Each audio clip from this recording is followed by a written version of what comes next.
بسم اللہ الرحمن الرحیم۔ السلام علیکہ یا صاحب العصر والزمان، کہ آپ تورات کو مضبوطی سے پکڑو اور جو کچھ اس میں ہے اسے یاد رکھو، شاید اس طرح پرہیزگار بن جاؤ۔ 5۔ البتہ اس حادثے کی جزیات کے بارے میں کچھ اور ممکنات پیش کیے گئے ہیں کہ اس پہاڑ پر ایک شدید زلزلہ واقع ہوا اور پہاڑ ایسے ہی ہلا کہ جو افراد پہاڑ کے نیچے تھے انہوں نے اس پہاڑ کے اوپر والے حصے کے سائے کو اپنے اوپر مشاہدہ کیا اور احتمال دیتے تھے کہ ہر لمحہ ممکن ہے کہ وہ پہاڑ ان کے سروں پر گر جائے گا، لیکن خداوند متعال کی مہربانی سے زلزلہ رک گیا اور پہاڑ اپنی جگہ پر قائم رہا۔ 6۔ اور یا یہ کہ یہ احتمال بھی ہے کہ خدا کے حکم سے پہاڑ کا ایک بہت بڑا ٹکڑا زلزلہ اور شدید بجلی کی وجہ سے اپنی جگہ سے جدا ہوا اور ان کے سروں کے اوپر سے اس طرح گزرا کہ انہوں نے چند لمحوں تک اپنے سروں پر مشاہدہ کیا اور احتمال دیتے ہیں کہ ان کے سروں پر گر جائے گا۔ 7۔ لیکن ایسا لگتا ہے کہ پیش کی گئی بعض توصیفات اور توجیہات اس ضمن میں تھیں کہ اپنے مخاطبین کو باور کرائیں کہ یہ معجزہ الہی کوئی خاص حیرتناک اور عجیب نہیں ہے اور انسان کی عقل کے معیاروں کے متناسب ہے۔ ہم اعتقاد رکھتے ہیں کہ جو موضوع عقل کے لحاظ سے ناممکن نہ ہو وہ کسی توجیہ کے بغیر پروردگار کی طاقت کے دائرے میں ہوگا، اور ایک معجزے کی جزیات کی توصیف میں صرف شرعی مستندات پر تکیہ کرنا چاہیے یا مسلم عقلی اصولوں سے استفادہ کرنا چاہیے۔ ناقابل رؤیت خدا، جس کے بارے میں کہا گیا ہے کہ قیامت کے دن بھی دیکھا نہ جائے گا، بنی اسرائیل کے لیے کیسے قابل رؤیت ہوتا ہے اور جسمیت پیدا کرتا ہے۔ سورہ بقرہ کی 55 نمبر آیت میں ارشاد ہے، اور وہ بھی یاد کرو جب تم نے موسیٰ سے کہا کہ ہم اس وقت تک ایمان نہیں لائیں گے جب تک خدا کو اعلانیہ نہ دیکھ لیں، جس کے بعد بجلی نے تم کو لے ڈالا اور تم دیکھتے ہی رہ گئے کہ کس طرح ناقابل رؤیت خدا، جس کے بارے میں کہا گیا ہے کہ قیامت کے دن بھی دیکھا نہ جائے گا، بنی اسرائیل کے لیے کیسے قابل رؤیت ہو سکتا ہے اور جسمیت پیدا کرتا ہے۔ جو خدا قابل تغیر ہو وہ خدا نہیں ہو سکتا ہے۔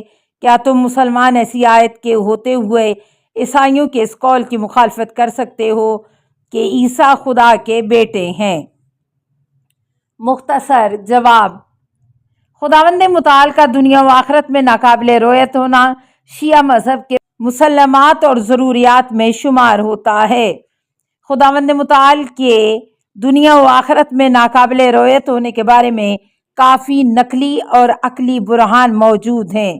ان سے آگاہ ہونے کے لیے سوال کا تفصیلی جواب ملاحظہ ہو۔ خداوند متعال سورہ بقرہ کی آیت نمبر 55 کے آخر میں فرماتا ہے، وَأَنْتُمْ تَنْظُرُونَ۔ آپ کی غلطی کا سرچشمہ یہ ہے کہ آپ نے فعل تنظرون کے مفعول کو خدا جانا ہے، جبکہ اس فعل کا مفعول بجلی ہے نہ کہ خداوند متعال۔ اس بنا پر آیت شریفہ کا ترجمہ یوں ہے، اور وہ وقت بھی یاد کرو جب تم نے کہا کہ اے موسیٰ ہم اس وقت تک ایمان نہیں لائیں گے جب تک خدا کو اعلانیہ اپنی آنکھوں سے دیکھ لیں، جس کے بعد بجلی نے تم کو لے ڈالا اور تم بجلی کو دیکھتے ہی رہ گئے۔ تفصیلی جوابات: اگرچہ تمام مسلمان خدا کی رؤیت کے بارے میں متفق العقول نہیں ہیں، لیکن شیعہ امامیہ اس سلسلے میں کسی قسم کا اختلاف نہیں رکھتے ہیں، بلکہ خداوند متعال کا ناقابل رؤیت ہونا مکتب اہل بیت کے مسلمات اور ضروریات میں سے ہے۔ خداوند متعال کے دنیا و آخرت میں ناقابل رؤیت ہونے کے بارے میں کافی نقلی اور عقلی دلائل و برہان موجود ہیں، من جملہ قرآن مجید میں ارشاد ہوتا ہے، تو اس کے بعد جب موسیٰ ہمارا وعدہ پورا کرنے کے لیے آئے اور ان کے رب نے ان سے کلام کیا تو انہوں نے کہا کہ پروردگار مجھے اپنا جلوہ دکھا دے۔ ارشاد ہوا تم ہرگز مجھے نہیں دیکھ سکتے ہو۔ البتہ پہاڑ کی طرف دیکھو، اگر یہ اپنی جگہ پر قائم رہ گیا تو پھر مجھے دیکھ سکتے ہو۔ اس کے بعد جب پہاڑ پر پروردگار عالم کی تجلی ہوئی تو پہاڑ چور چور ہو گیا اور موسیٰ بے ہوش ہو کر گر پڑے۔ پھر جب انہیں ہوش آیا تو کہنے لگے، پروردگار تو پاک و پاکیزہ ہے، میں تیرے بارگاہ میں توبہ کرتا ہوں اور میں سب سے پہلا ایمان لانے والا ہوں۔ اس آیت شریفہ میں لن ترانی کی عبارت قابل بحث ہے کہ عربی ادبیات کے ماہرین نے کہا ہے کہ لفظ لن ابدی انکار کے معنی میں ہے۔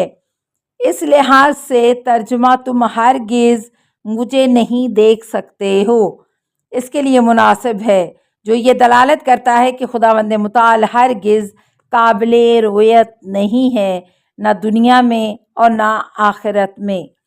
اس سلسلے میں مزید آگاہی حاصل کرنے کے لیے اسی سائٹ کا عنوان شیعہ اور سنی رؤیت خدا سوال نمبر 8477 قابل ملاحظہ ہے، لیکن ایسا لگتا ہے کہ آپ کے سوال کا سرچشمہ آپ کی عربی زبان سے ناواقفیت ہے، کیونکہ خداوند متعال سورہ بقرہ کی آیت 55 میں ارشاد فرماتا ہے وَأَنْتُمْ تَنْظُرُونَ۔ یہاں پر آپ کی غلط فہمی یہ ہے کہ آپ نے فعل تنظرون کا مفعول خدا لیا ہے، جبکہ اگر آپ عربی زبان کے بارے میں تھوڑی سی واقفیت بھی رکھتے تو آپ کو معلوم ہوتا کہ اس فعل کا مفعول بجلی ہے، نہ کہ خداوند متعال۔ 2 یعنی موت کے اسباب کے طور پر آگ کو دیکھتے تھے۔ 3 اسی لحاظ سے ہم مشاہدہ کرتے ہیں کہ رؤیت خدا کے قائلین نے بھی آپ کی طرح اس آیت سے استفادہ نہیں کیا ہے۔ اسی بنا پر اس آیت شریفہ کا ترجمہ یہ ہے کہ وہ وقت بھی یاد کرو جب تم نے کہا کہ اے موسیٰ ہم اس وقت تک ایمان نہیں لائیں گے جب تک کہ خدا کو اعلانیہ اپنی آنکھوں سے دیکھ لیں، جس کے بعد بجلی نے تم کو لے ڈالا اور تم بجلی دیکھتے ہی رہ گئے۔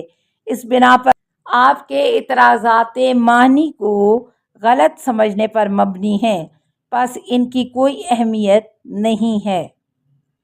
کیا قرآن مجید اور روایات میں حضرت خضر علیہ السلام کے بارے میں کچھ مطالب بیان کیے گئے ہیں؟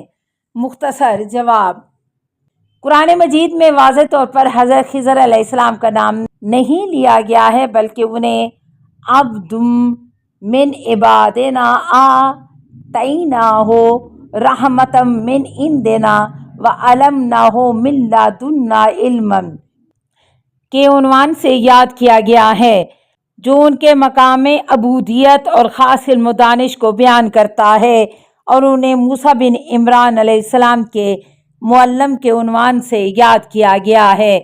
متعدد روایات میں اس عالم شخص خضر علیہ السلام کے نام سے معرفی کیا گیا ہے۔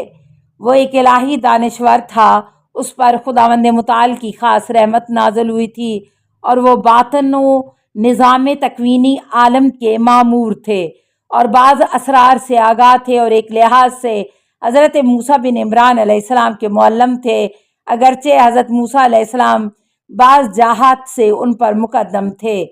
السلام علیکہ یا صاحب العصر والزمان، الامان الامان الامان من فتن الزمان، السلام علیکہ یا خلیفۃ الرحمن، السلام علیکہ یا امام الانس والجان، السلام علیکہ یا مظہر الایمان، السلام علیکہ یا شریک القرآن، السلام علیکہ یا قاطع البرہان، السلام علیکہ یا امام زماننا ھذا اجل اللہ فرجک وسہل اللہ مخرجک وظہورک، السلام علیکہ ورحمۃ اللہ۔ اللہم صلی علی محمد و آل محمد۔